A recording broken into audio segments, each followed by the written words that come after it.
Most people who watch the news would have heard the term madrassas mentioned in connection with Mohammedan Islam. What are they? One of the greatest ironies and tragedies regarding the cult of Muhammad is the indisputable fact that 99.99% of its followers have absolutely no idea about the true origins of the Quran, its foreign words, its concepts, its ideas, and its rules and regulations. Most of them, especially among the 1,000 millions who are not Arabic speakers, are content to know that they are Muslims, that Muhammad was a prophet, that the Kaaba is holy, and they follow the prayers and traditions as zombified clones of Muhammad. You can ask any Pakistani, Bangladeshi, Malay, Indonesian, Afghani, Iraqi, Saudi, or any other Muhammadan where the word madrasa, meaning a religious school, came from. Not one of them would know the answer because they have been indoctrinated into believing that the word is Arabic in origin. They will be, to put it mildly, shocked and outraged when you would point out to them that its roots are from Hebrew and not Arabic. They will not believe you and would most certainly accuse you of being a filthy pig Zionist agent. Their dilemma is understandable, since the followers of Muhammad are actually the victims of a self-destructive catch-22 situation. They will try to use every conceivable contorted logic to get themselves out of their dilemma, but can never succeed because the facts and reality are all against them. They cannot, for example, explain away the innumerable and unsurmountable discrepancies found in the Quran between its version of the biblical events when compared to their originals in the Bible. They cannot explain how it is that the Quran contains at least 118 words, many of which are among the most important, that are actually of foreign origin and not Arabic. They try their best to cover up the fact that there are an enormous number of grammatical and lexical errors in the language of the Quran that completely discredit their claim to its alleged divine origin. That Muhammad's God, Allah, is shown in the Quran to have a fickle and unsure characteristic, requiring him to repeatedly change his mind and or his earlier ordinances through the enormous number of abrogating and abrogated verses that fill 71 out of 114 chapters of the Quran, as we have demonstrated earlier. The Arabic madrasa is a loan word derived from the Hebrew Beit HaMidrash, meaning a house of learning, that is, a school. In the Arabia of the time of Muhammad, the most learned people were the Christian and Judaized Arabs, but not the pagan Arabs, as Muhammad himself confirms in his Quran. Al-A'raf 7.157. Those who follow the apostle, the unlettered prophet. Al-Jum'ah 62.2. It is he who has sent amongst them the unlettered an apostle from among themselves. It is the ahadith, after all, that demonstrate that this word, madrasa, is associated with the Hebrew language of the Judaized Arabs of the Medina. Sahih al-Bukhari Hadith 3.137, narrated by Ibn Umar. The Prophet said, "We are an illiterate nation. We neither write nor know accounts. The month is like this and this, i.e. sometimes of 29 days and sometimes of 30 days. Al-Tirmidhi Hadith 2215, narrated by Ubay ibn Ka'b. Ubay told of Allah's Messenger meeting Gabriel and saying, "I have been sent, Gabriel, to a people who are unlettered, among whom are old men and old women, boys and girls, and men who have never read a book."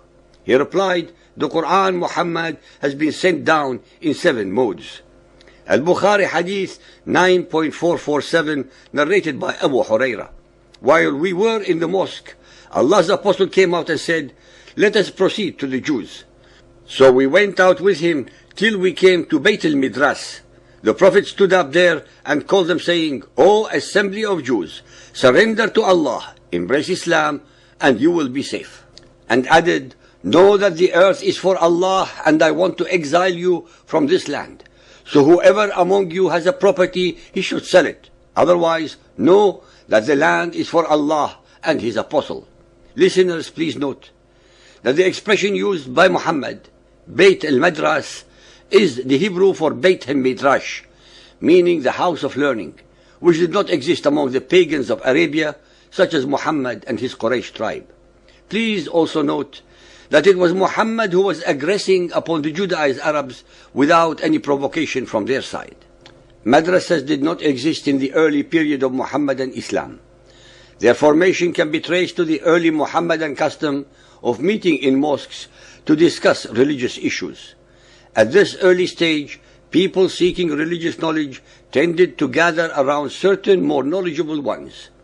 These informal teachers later became known as the sheikhs, and these sheikhs began to hold regular religious education sessions called majalis.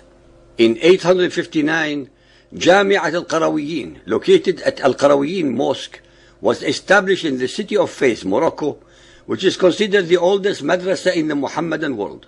It was founded by Fatima, the daughter of a wealthy merchant named Muhammad al-Fihri. During the late Abbasid period, the Seljuk Wazir Nizam al-Mulk created the first major official academic institution known in history as the Madrasa al-Nizamiyya, based on the informal majalis, sessions of the sheikhs. Al-Mulk, who would later be murdered by the assassins Al-Hashashin, created a system of state madrasas in various Abbasid cities at the end of the 11th century. During the rule of the Fatimid and Mamluk dynasties and their successor states in the medieval Middle East, many of the ruling elite founded madrasas through a religious endowment known as the Waqf. Not only was the madrasa a potent symbol of status, but it was an effective means of transmitting wealth and status to their descendants, especially during the Mamluk period when only former slaves could assume power. The sons of the ruling Mamluk elite were unable to inherit. Guaranteed positions within the new madrasas thus allowed them to maintain status. Therefore, madrasa literally means a place where learning, teaching is done. The word is also present as a loan word with the same innocuous meaning in many Arabic-influenced languages such as Urdu, Bengali, Hindi, Persian, Turkish, Kurdish, Indonesian, Malay, and Bosnian. It is important to note here that there have been negative connotations in recent times regarding this particular word. A madrasa, therefore, is an Islamic religious school. Many of the Taliban were educated in Saudi-financed madrasas in Pakistan that teach Wahhabism, which is the most fundamentalist and true representation of Muhammadan Islam that is rooted in Saudi Arabia. Around the world, Saudi wealth and charities contributed to an explosive growth of madrasas during the Afghan jihad against the Soviets. During that war, 1979 to 1989, a new kind of madrasa emerged in the Pakistan-Afghan region, not so much concerned about the scholarship as making war on infidels. The enemy then was the Soviet Union. Today, it is America and the West.